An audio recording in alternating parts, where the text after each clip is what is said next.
The air was cold and sharp in St. Jude's County, a small town in the southern part of the United States. The lights from the nearby Christmas tree shimmered against the town square, casting long shadows over the snow-covered streets. It was Christmas night, a time meant for family, joy, and peace. But for Sheriff James Jim Allen, this holiday would be one he would never forget. Sheriff Allen, a man in his early 40s with graying hair at the temples and a hard gaze, stood in the corner of the local bar. He had never been much for the festivities, often spending his nights working, keeping the peace in the small town. Tonight was no different, until the phone call came. It was from Dr. Peterson, the local coroner. Jim had known the man for years, and something in his voice told Jim that this call was different from all the others. "Jim, I need you to come down to the lab."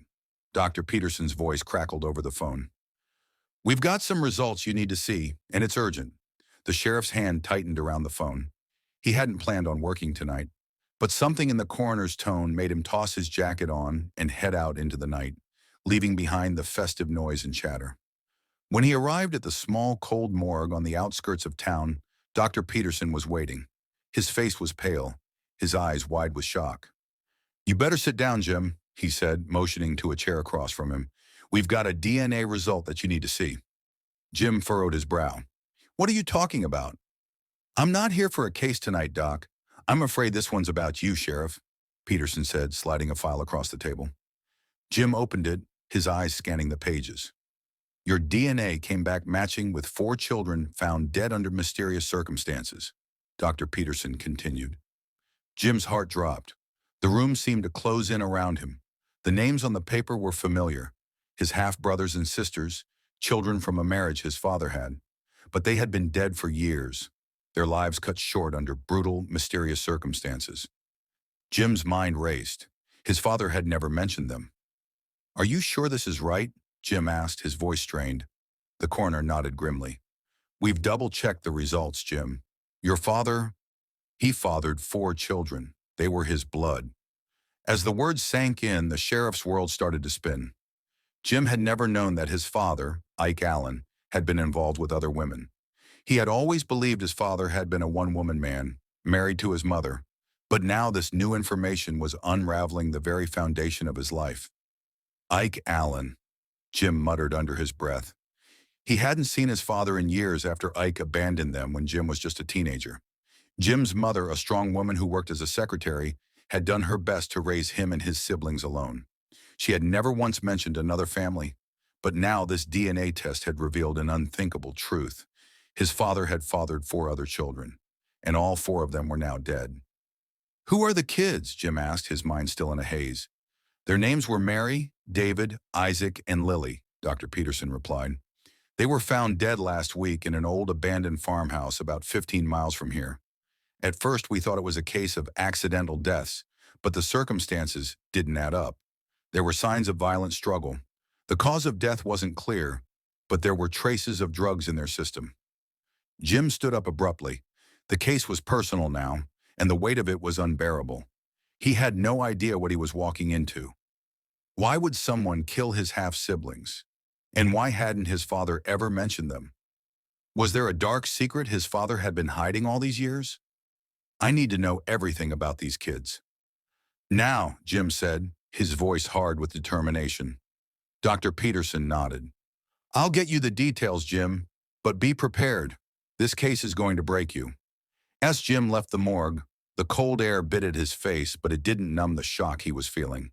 His father's secrets were now his burden, and he would stop at nothing to uncover the truth behind the deaths of his half-siblings. The night was dark, but the truth was about to come to light, whether Jim was ready or not. The next morning, Sheriff Jim Allen sat in his office at the county sheriff's department. The Christmas decorations hung limp in the corner, their bright colors a stark contrast to the heavy burden he now carried. His mind raced through the events of the night before, replaying the conversation with Dr. Peterson over and over. He couldn't understand it. Why hadn't his father mentioned his other children? And more importantly, why were they dead? Jim had never known about them. 4 kids from an affair that his father had never confessed. They were out there, living lives unbeknownst to Jim, and now they were dead. The sheriff rubbed his temples trying to think. His father, Ike Allen, had been a man of few words, stoic, distant, and quick to anger. When he left the family, he had left with little explanation, taking whatever belongings he could fit into his truck and never looking back. Jim hadn't seen him in over 15 years. It had been his mother who had kept the family together, and she had done so without a hint of bitterness, always praying for Ike's return. But now everything had changed. Jim took a deep breath and picked up the phone. It was time to get to work. He dialed the number of Detective Rachel Morris, the best investigator in the department. Rachel was a seasoned pro, and although Jim had worked with her on cases before, this one was different. It was personal, and that made it all the more complicated. "Rachel," Jim said as soon as she answered, "I need your help. It's about the Allen case." Rachel's voice shifted immediately, sensing the gravity in Jim's tone. "What's going on? I just found out something I didn't know. My father, Ike Allen, he fathered 4 kids, and they're all dead. Found them yesterday in an abandoned farmhouse outside of town. I need to know who did this. I need answers." There was a long pause on the other end of the line. Jim could almost hear Rachel's mind working. "I'll meet you at the farmhouse," she said finally. "We'll figure this out together." Within an hour, Jim and Rachel arrived at the farmhouse, a rundown structure that had seen better days. The snow had begun to fall again, blanketing the area in a thick layer of white. The scene was eerily quiet, the kind of silence that made Jim's skin crawl. He had been to many crime scenes in his career, but this one felt different, closer to home. The fact that his father's children were involved made it even harder to focus. They walked through the creaky door of the farmhouse and were immediately greeted by the stench of decay. The air was thick with the odor of rot and mildew, a testament to how long the bodies had been there. "I've never seen a case like this before," Rachel muttered, pulling on a pair of gloves. "Whoever did this wanted to make sure no one found them." Jim nodded silently, his eyes scanning the room.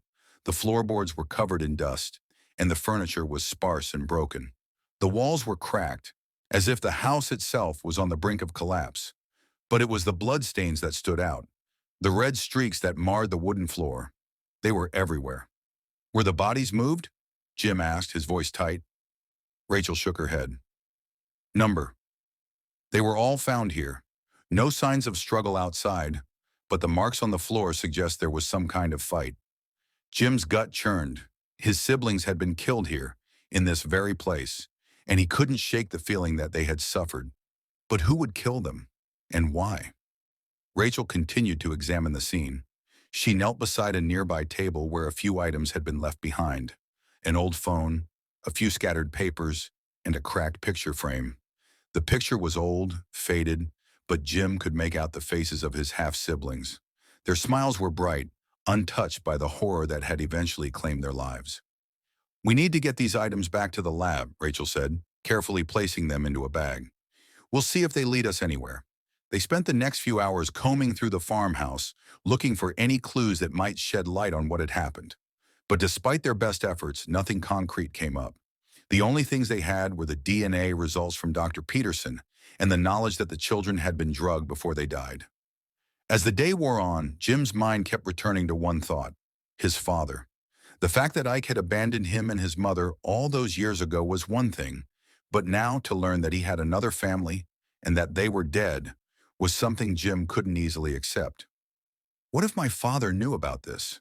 Jim muttered to himself. Rachel looked up from her notes. "It's possible. If your father had other children, it's likely he had some connection to them, even if he wasn't actively involved in their lives. But whether he knew about their deaths is another story." Jim didn't respond. His thoughts were elsewhere. He could feel the anger building inside him. His father had lied to him, kept this part of his life hidden, and now 4 lives had been lost. His half-siblings had been victims of something far darker than Jim could have imagined. "Let's head back to town," Rachel said, breaking the silence. "We'll get started on finding out who's behind this." As Jim walked away from the farmhouse, the weight of the case settled heavily on his shoulders.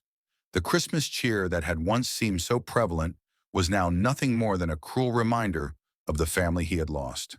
His heart ached not only for his father's betrayal, but for the siblings he had never known, and for the life they had been denied. Whoever had killed them was still out there, and Jim was determined to find them. The next few days were a blur for Sheriff Jim Allen. The Christmas spirit that had once filled the town of St. Jude's had turned to ash, replaced by an unsettling tension that gripped every corner. The town had always been quiet, peaceful even, but now whispers followed Jim wherever he went. News of the deaths of his half-siblings had spread like wildfire, and now everyone wanted answers. But Jim, the one person who needed them the most, was still reeling from the shocking discovery. His father, Ike Allen, had been a man of few words, and his absence from Jim's life had only deepened the mystery surrounding him. Now 4 of his father's children were dead, and Jim didn't know how to process it.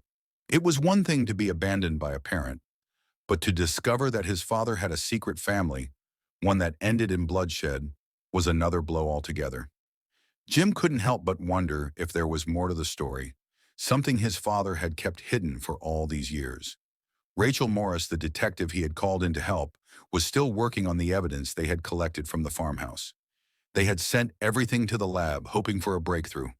But so far, nothing had surfaced. No fingerprints, no solid leads. It was as if someone had gone to great lengths to cover their tracks. The bloodstains were fresh, but the drugs in the system of the victims, Mary, David, Isaac, and Lily, pointed to a calculated execution. Someone had meant for these children to die. As Jim sat in his office, staring at the cold coffee in front of him, Rachel walked in. Her expression was grim. "We got something," she said, holding up a manila folder. "It's not much, but it's a lead."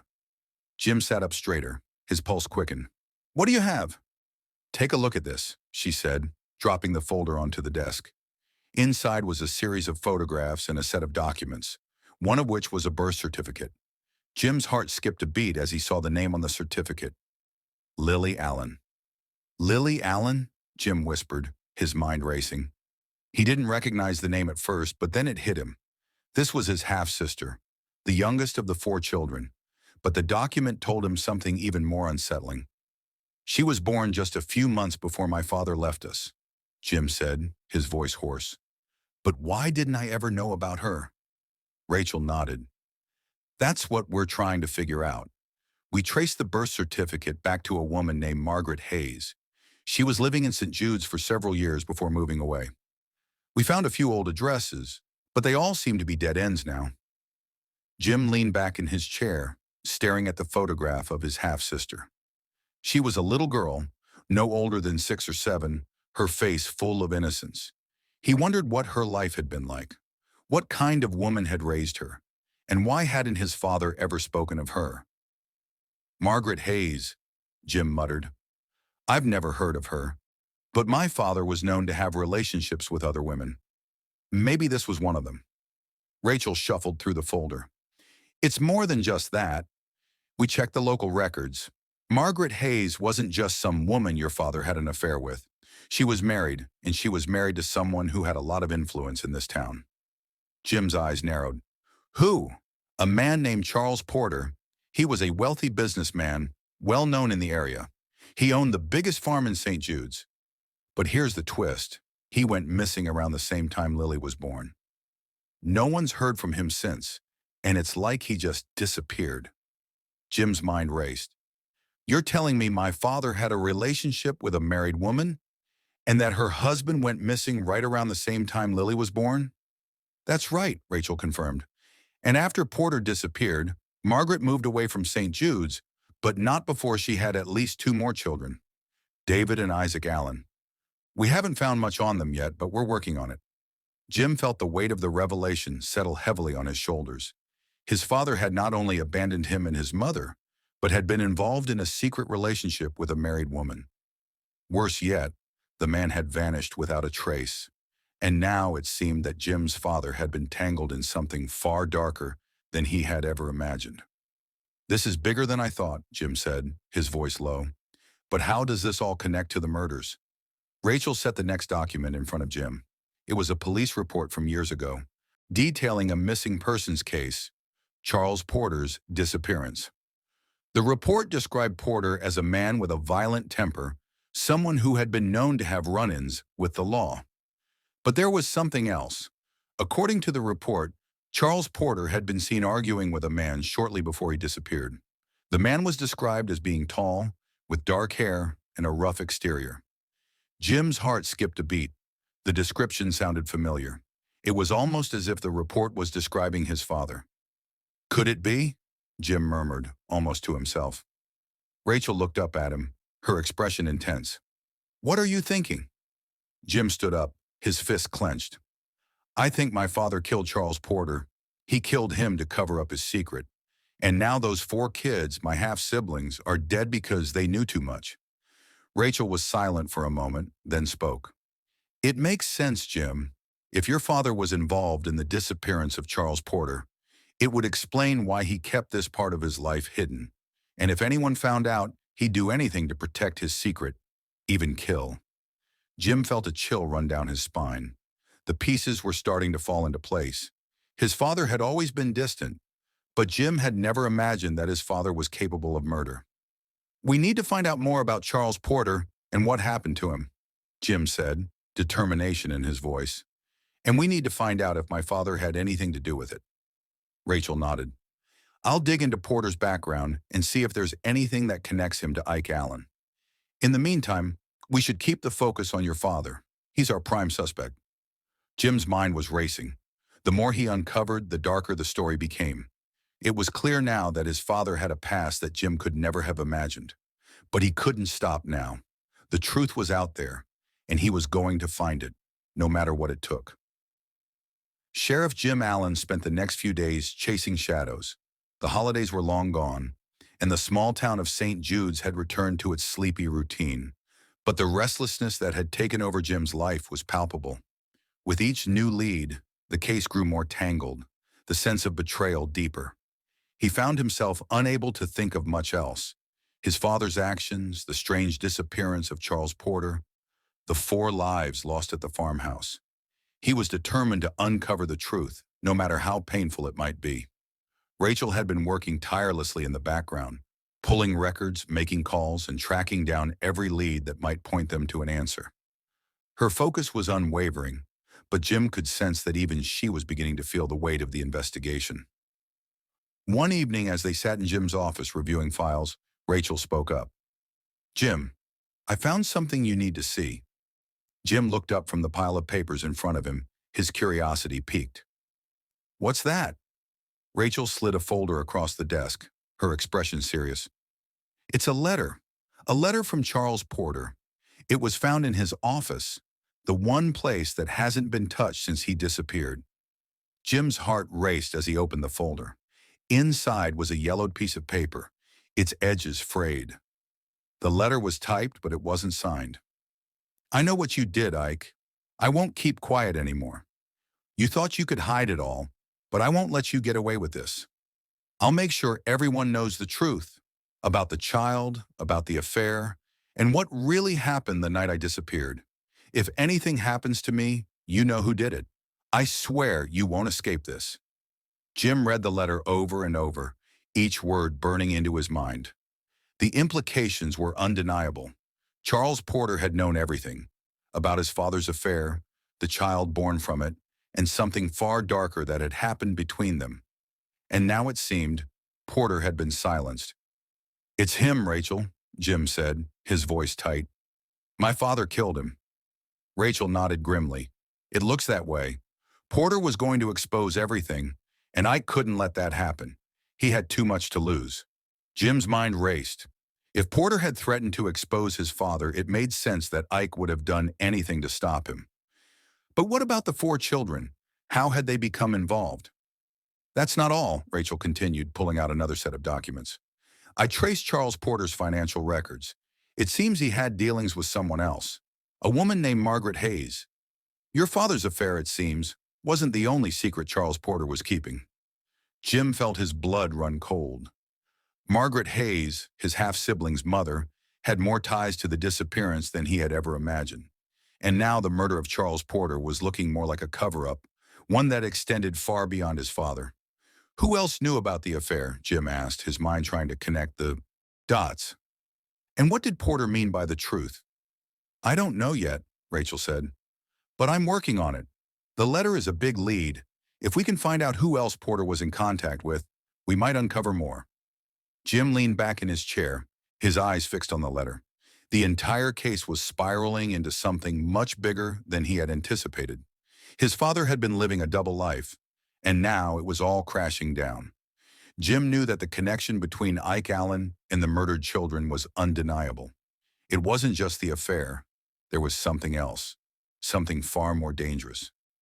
Ike had gone to great lengths to keep his secrets, and now those secrets were beginning to unravel, one by one. The next day, Jim and Rachel decided to visit Margaret Hayes' last known address. It was a small house on the outskirts of St. Jude's, tucked away behind a row of overgrown trees. As they pulled up, Jim couldn't help but feel a sense of dread. The house looked abandoned, its windows boarded up, and its yard overrun with weeds. "This is where it all began," Jim murmured. "Where my father's lies started." Rachel nodded. "We'll figure it out, Jim. We just need to stay focused."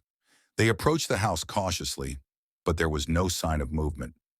Jim knocked on the door, his heart pounding in his chest. After a few moments, the door creaked open, revealing an older woman with silver hair and a cautious expression. "Can I help you?" she asked, her voice strained. Jim hesitated. "Are you Margaret Hayes?" The woman stiffened. "Who wants to know?" "We're investigating the disappearance of Charles Porter," Rachel said, showing her badge. "And we need to ask you a few questions about your relationship with him and your connection to the Allen family." Margaret's face drained of color, and for a moment she said nothing. Then finally she stepped aside, allowing them into the house. Inside, the house was dark and dusty, the furniture covered in sheets. It was clear no one had lived here in years. Margaret led them to the kitchen, where she sat down slowly, her hands shaking. "You don't know what you're asking," she said, her voice barely above a whisper. "Ike Allen was a monster, and so was Charles Porter. They both had secrets, secrets they were willing to kill for." Jim's stomach twisted. "What do you mean? What happened between them?" Margaret took a deep breath, her eyes brimming with tears. "Ike and Charles were both involved in the same business, illegal business. They made money off of things they shouldn't have, and Charles found out about it. When he did, he threatened to expose them both. Ike had no choice but to silence him.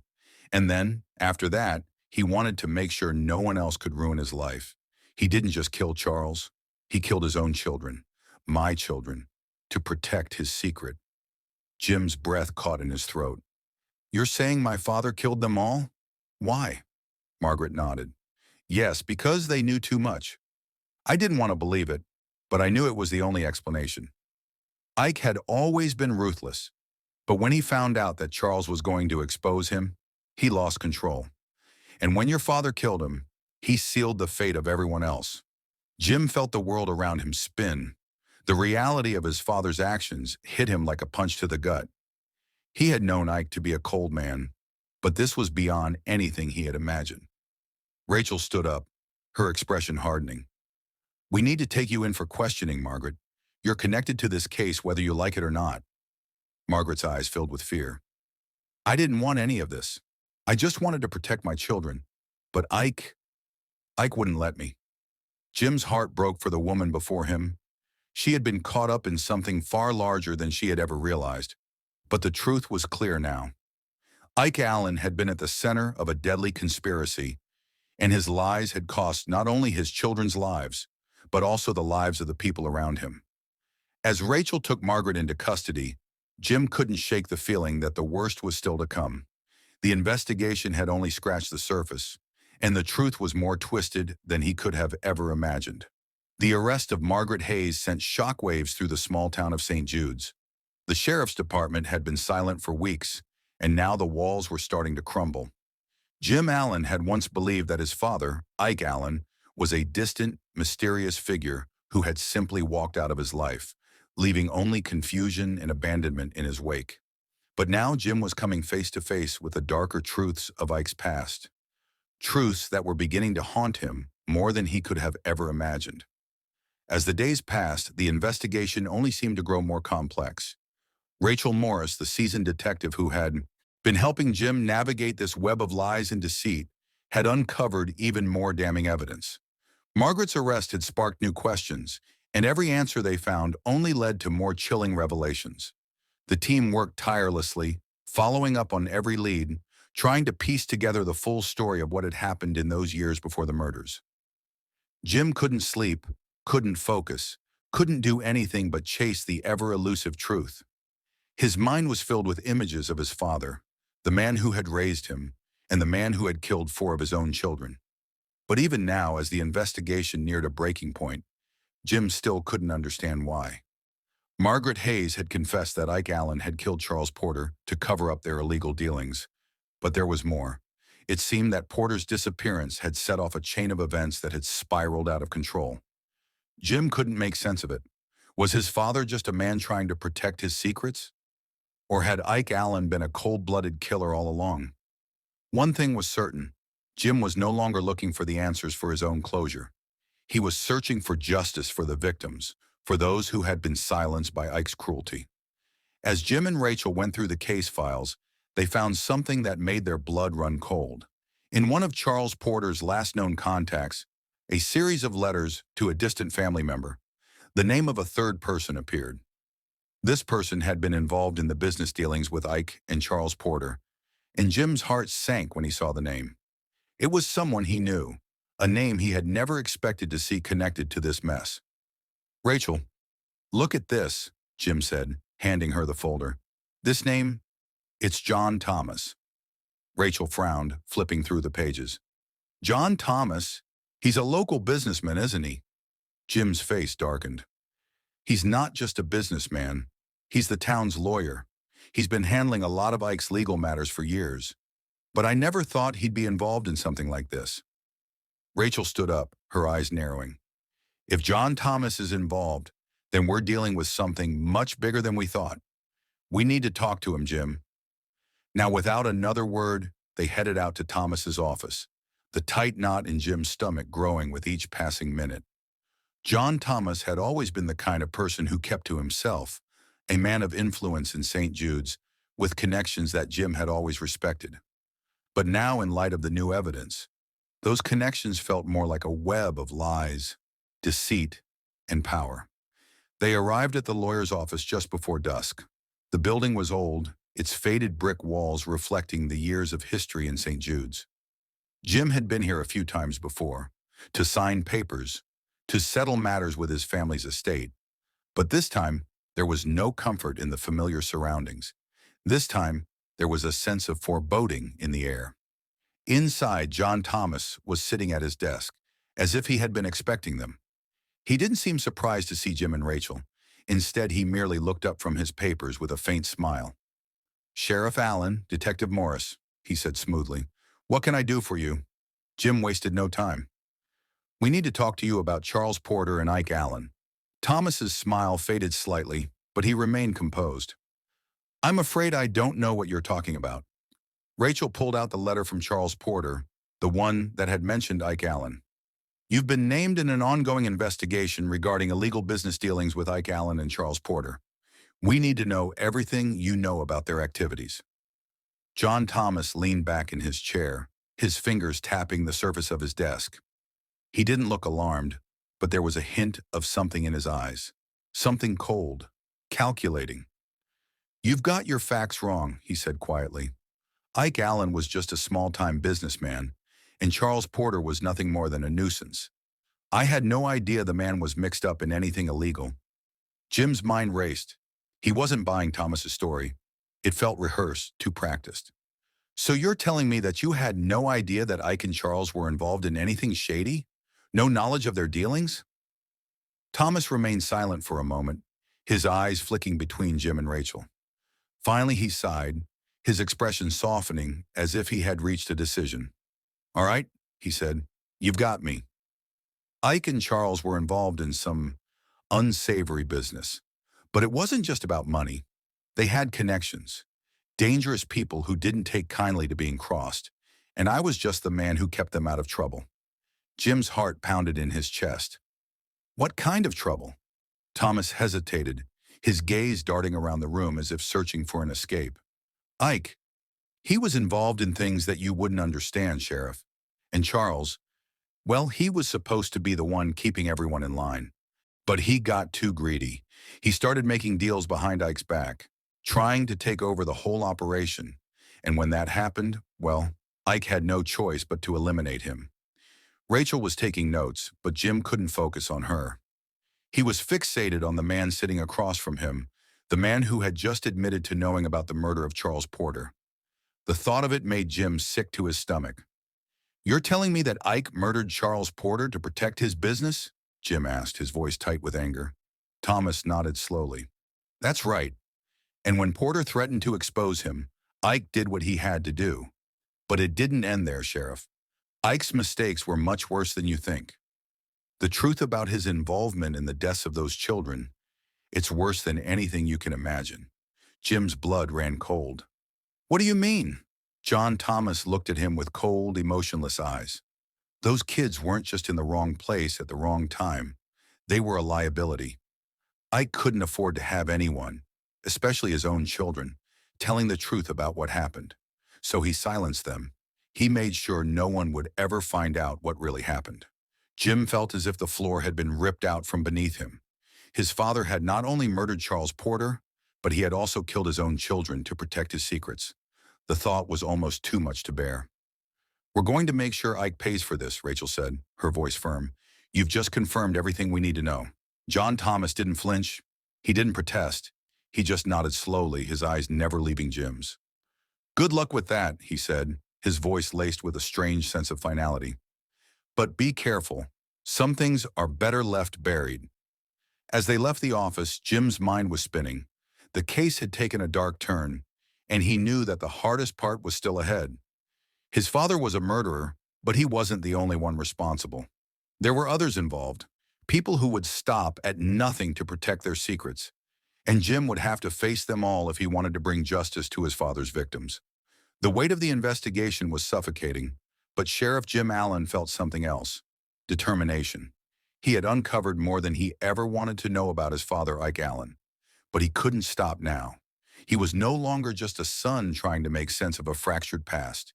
He was a sheriff on a mission to bring justice to the victims of a deadly conspiracy, one that stretched far beyond the murder of Charles Porter and the deaths of his own half-siblings. As Jim and Rachel sat in the squad car, the magnitude of what they were facing settled heavily on their shoulders. Jim had always prided himself on his integrity, his ability to stand by the law no matter what. But now the law itself felt like a distant, fragile thing, a construct being shattered by the terrible truth of his family's involvement in something unspeakable. Rachel was quiet as she drove, her eyes scanning the road ahead. The small town of St. Jude's had always been a place of peace, a place where people could come for a fresh start. But now, the town felt suffocating, filled with secrets that had been festering for decades. It was as if the entire town had been complicit in the darkness that surrounded the Allen family. "We need to figure out exactly who else was involved," Rachel said, breaking the silence. "Ike didn't act alone. There are people out there who helped him cover everything up, and they won't stop until we're stopped."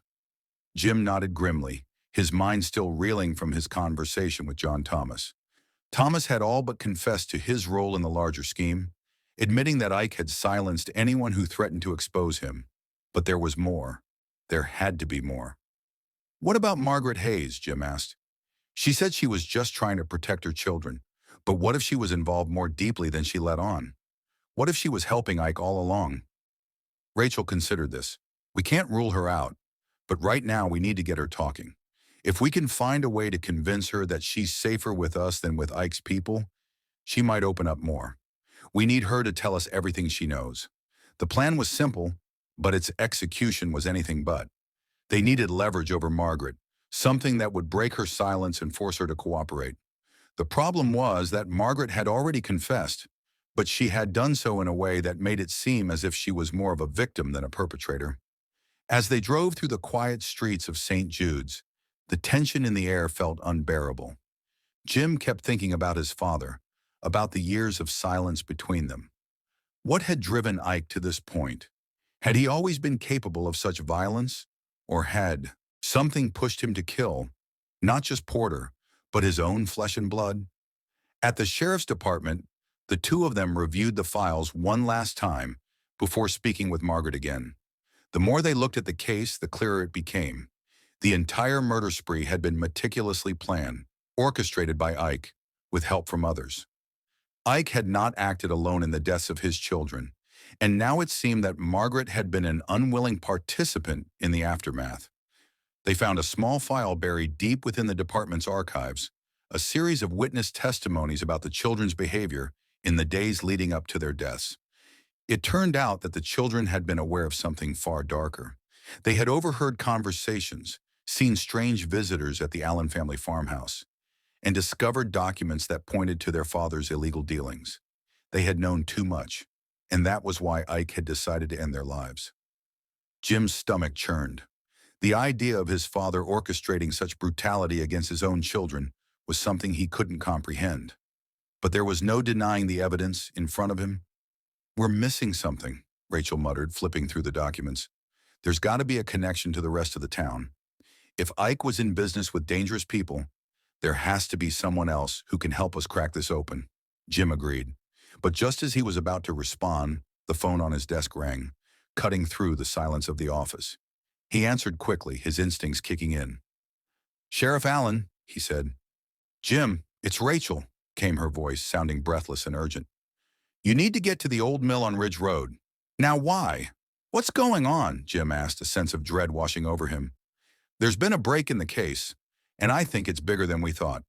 Without wasting another moment, Jim grabbed his jacket, motioning for Rachel to follow. The drive to Ridge Road felt like an eternity.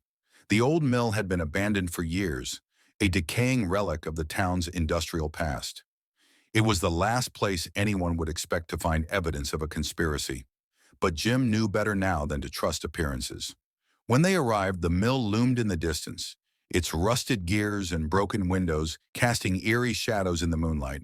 The air was thick with the smell of decay, both literal and metaphorical. As Jim and Rachel approached, a figure stepped out from the shadows, Margaret Hayes. She was shaking, her face pale and drawn. Her eyes were wide with terror, and she looked as though she hadn't slept in days. "I couldn't keep quiet anymore," Margaret whispered, her voice cracking with emotion. "There's more, Jim. Much more." Jim's pulse quickened.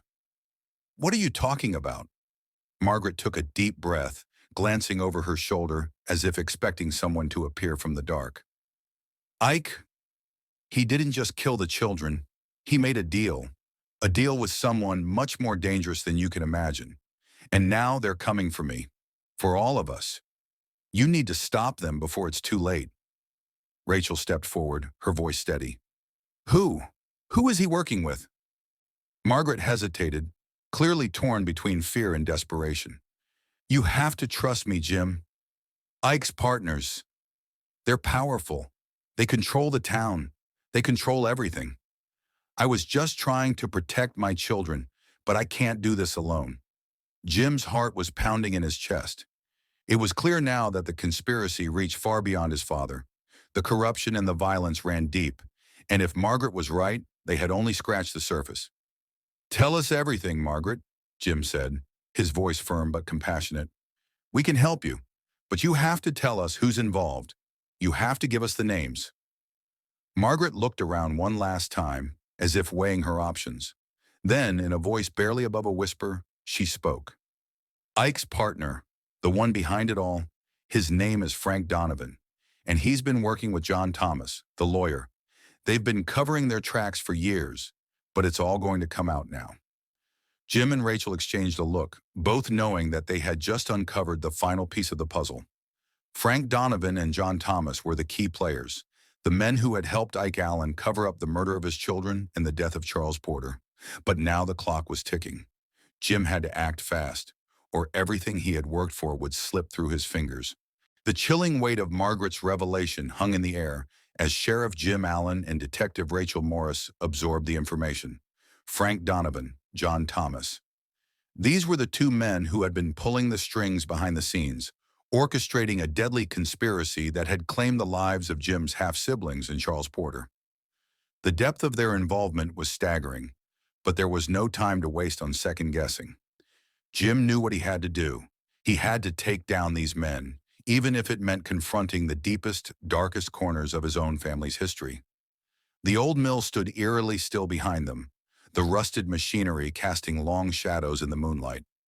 Margaret, now a broken figure trembling before them, seemed desperate to flee the scene. But Jim couldn't let her go just yet. Her confession had changed everything, but it was only the first step in bringing this horrifying conspiracy to light. "Margaret," Jim said softly, placing a hand on her shoulder, "you're safe for now, but I need you to stay with us. We have to make sure Donovan and Thomas can't do this to anyone else." Margaret's face contorted with fear as she nodded. "I'll help you, but you need to hurry. They know I've talked. They won't stop until they silence me." Rachel's expression was stern. "We're not letting that happen. We need to get back to town, gather the evidence, and make our move. We can't risk them getting a head start." Jim turned to Rachel, his mind racing. "We need to move quickly, Rachel. Get everything we need to build a solid case against Donovan and Thomas. Margaret's testimony is crucial, but we need more than that if we want to ensure their conviction. We also need to make sure the town knows the truth." Rachel nodded resolutely. "I'll call for backup. We'll start gathering the evidence from Thomas's office. We can't afford to leave any stones unturned." The drive back to town was silent, except for the occasional rustle of papers as Rachel scrolled through her notes. Jim's mind was occupied with a million thoughts, but one burned brighter than the rest: his father's legacy. Ike Allen had been a murderer, but now Jim was learning that his father's legacy was far more complicated than he could have ever imagined. His father had been part of a criminal network, a conspiracy that spanned far beyond their small town of St. Jude's. It didn't take long before they reached the sheriff's office, where the team had gathered to begin piecing everything together. Jim had never been one for theatrics. He was a man of action. And now, with all the pieces in place, it was time for him to act. Rachel wasted no time getting to work. She contacted the local district attorney's office, setting the wheels in motion for a warrant to search John Thomas's office. In the meantime, Jim went through the files, looking for something, anything, that could give them the leverage they needed to take down Donovan and Thomas once and for all. "Ike Allen's not the only one who's dead," Rachel said quietly, looking at the stack of files. "There are people who are still alive, who are still at risk. We need to bring this to a head before Donovan and Thomas go underground. They'll run if they think we're closing in." Jim didn't respond immediately.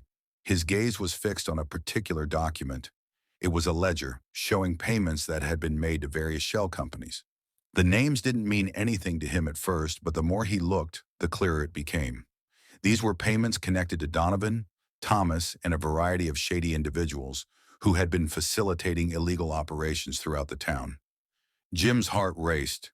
These names, these records, were the key to everything. They connected Donovan and Thomas to a network of corruption that ran much deeper than he had ever anticipated. It wasn't just about his father's actions. This was about a far-reaching criminal empire. Rachel entered the room, her expression grim. "We've got the search warrant for Thomas's office. It's time to make our move." Jim stood up, grabbing his jacket. "Let's go." The search of John Thomas's office didn't take long. Jim and Rachel, accompanied by a team of officers, moved swiftly, knowing that time was running out. The office was quiet, meticulously organized, but Jim could feel the weight of its history, the whispers of corruption that had been concealed for far too long. Rachel started going through the drawers, her eyes narrowing as she pulled out a series of papers that seemed to confirm everything they had suspected. There were records of meetings between Thomas and Frank Donovan, contracts outlining illegal business dealings, and, most damning of all, photos. Photos of Ike Allen with both men, standing over what appeared to be piles of cash. "This is it," Rachel said softly, holding up the pictures. "This is the smoking gun." Jim's mind raced. They had the evidence they needed, but it wasn't enough to guarantee that Donovan and Thomas would go down without a fight. He knew the kind of power these men held, and he knew that they would stop at nothing to protect their interests. "We need to move fast," Jim said. "If we wait too long, they'll be gone." Rachel nodded, and within moments they were on their way to Frank Donovan's mansion on the outskirts of town. Donovan's place was a sprawling estate, surrounded by high fences and thick trees. It looked like a fortress, a place where a man with secrets could hide away from the world. Jim knew that this was it. the final confrontation. When they arrived, they approached cautiously, knowing that any misstep could lead to disaster. Donovan was not a man to be underestimated, and Jim had a sinking feeling that they might be walking into a trap. As they entered the mansion, the tension in the air was palpable. Jim led the way, his hand on his weapon, eyes scanning every corner for signs of movement. They found Donovan in his study, sitting behind an expansive desk, his hands steepled in front of him. He didn't seem surprised to see them. "You found it, haven't you?" Donovan said, his voice smooth, almost mocking. "All the evidence, all the lies. You must be so proud." Jim's jaw clenched. "You're under arrest, Frank, for the murders of Charles Porter and the Allen children, for your role in the conspiracy that's been tearing this town apart." Donovan's eyes glinted with something darker. "You think you've won? This town is mine. You're just a small-town sheriff. You have no idea what you're up against." "You're wrong," Jim said, his voice firm. "The people you've hurt, this town, they deserve justice, and I'm the one who's going to make sure you get what's coming to you." Donovan chuckled, a bitter, cold laugh. "You have no idea what you're dealing with, Sheriff. You think the law will save you? The law doesn't matter anymore. It's all about power now." Before Jim could respond, the sound of footsteps echoed through the hallway. Suddenly, several armed men burst into the room, guns raised. Jim's heart raced, but he didn't hesitate. He drew his weapon and fired, taking down one of the men instantly. The chaos was overwhelming. Gunfire erupted, and the air was thick with tension. Jim fought through the panic, trying to keep his head clear. This wasn't just about the law anymore. It was about survival. With the help of his team, Jim was able to subdue Donovan and his men, arresting them one by one. As Donovan was cuffed and led away, he shot Jim one last look, a look that seemed to say that this battle was far from over. But for now, Jim had won. The truth had come to light, and the town of St. Jude's could begin to heal. As Jim stood outside the mansion, the cold wind biting at his skin, he thought about the long road ahead. He had lost so much, but he had also gained something important, his sense of justice. And in the end, that was all that really mattered. The town of St. Jude's was never the same after the events that transpired that Christmas night. The truth about Ike Allen, Frank Donovan, John Thomas, and the murder of the Allen children sent shockwaves through the community, leaving many to question the darkness that had lurked beneath their small-town lives for so long. But for Sheriff Jim Allen, it was the beginning of a new chapter. He had faced the darkest parts of his past, and now he could finally start the process of rebuilding, not just for himself, but for the town he had sworn to protect. Justice had been served, but Jim knew that the scars would remain. Some things, once uncovered, could never be forgotten, and some truths, no matter how ugly, had to be faced head-on